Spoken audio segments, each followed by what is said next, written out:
Pemirsa, hari kedua pemberlakuan pembatasan kendaraan sistem ganjil genap, Polda Metro Jaya masih terus melakukan sosialisasi kepada pengendara. Ada 25 ruas jalan yang masuk dalam sistem ganjil genap. Dan berikut laporan Almira Sabira dan juru kamera Bayu Rustam. Pemirsa, ada 25 ruas jalan di DKI Jakarta yang masuk dalam pembatasan lalu lintas ganjil genap dan salah satunya yakni ada di Jalan MH Tamrin, Jakarta.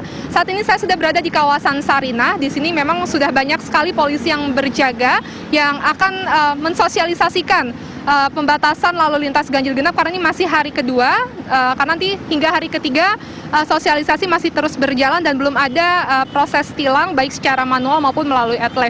Untuk mengetahui lebih lanjut sudah ada Bapak Kombes Pol Sambodo Purnomo Yogo nanti yang akan menjelaskan bagaimana ini penerapan ganjil genap di Jakarta yang mana sebelumnya sempat berhenti juga ya Pak, mohon izin Pak.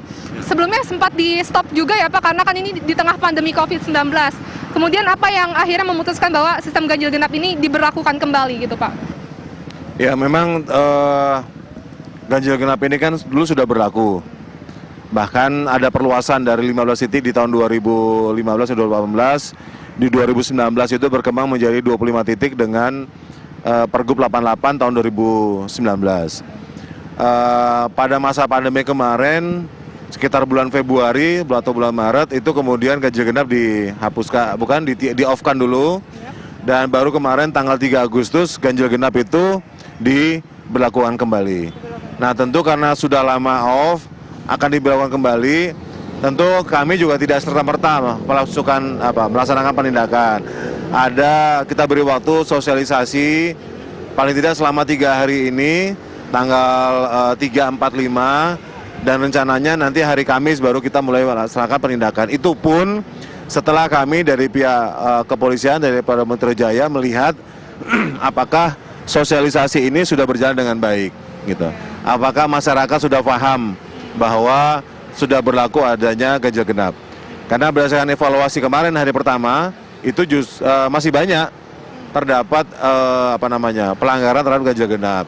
Di setiap fase lampu merah misalnya itu masih ada 1-2 yang kena.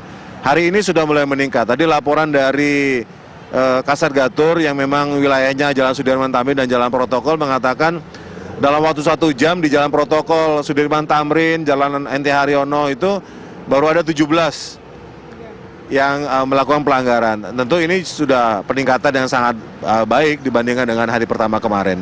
Ini apakah sudah ada dari masyarakat yang menyampaikan aduan bahwa masih di tengah normal baru ini sebaiknya tidak dulu lah Pak diberlakukan ganjil genap? Apakah sudah ada aduan seperti itu? Ya, memang setiap kebijakan kan pasti ada pro dan kontra. Pembuat kebijakan sendiri sebetulnya ada di Pemda DKI. Kami dari pihak kepolisian hanya di bidang pengawasannya dan penegakan hukum terhadap kebijakan tersebut. Tetapi yang perlu juga kami sampaikan kepada masyarakat bahwa kebijakan ini kan tidak bisa berdiri sendiri. Kebijakan ini harus disertai dengan kebijakan lainnya. Misalnya pengetatan untuk work from home. Sudah, kantor-kantor ketatin lagi aja gitu. Jadi kalau misalnya hari ini tanggal genap nih, tanggal 4, semua karyawan yang punya kendaraan tanggal ganjil sudah work from home. Gitu.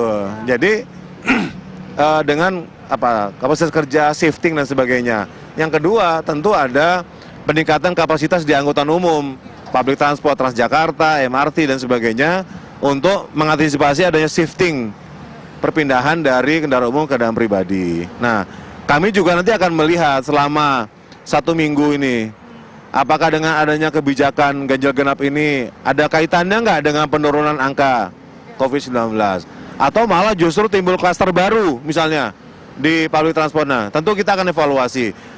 Dan kalau misalnya terjadi malah angkanya malah meningkat, bahkan mungkin ada kasus baru, tidak menutup kemungkinan kita juga akan bisa menyampaikan ke Pemda DKI untuk meninjau ulang. Gitu. Jadi ini kan masih dalam taraf evaluasi. Yang jelas kebijakan ini kalau dari sisi bagaimana mengurai kemacetan yang kemarin terjadi, bahkan sudah mulai masa normal, itu sangat bagus. Ya. itu bisa sampai 35-40% berkurangnya.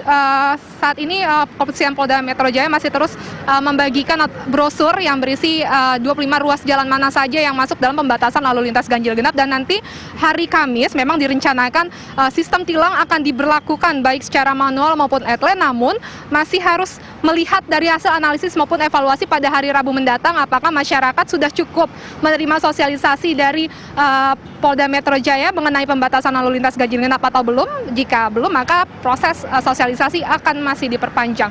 Dari Jakarta, Almira Sabira, Bayu Rustam, TV One mengabarkan.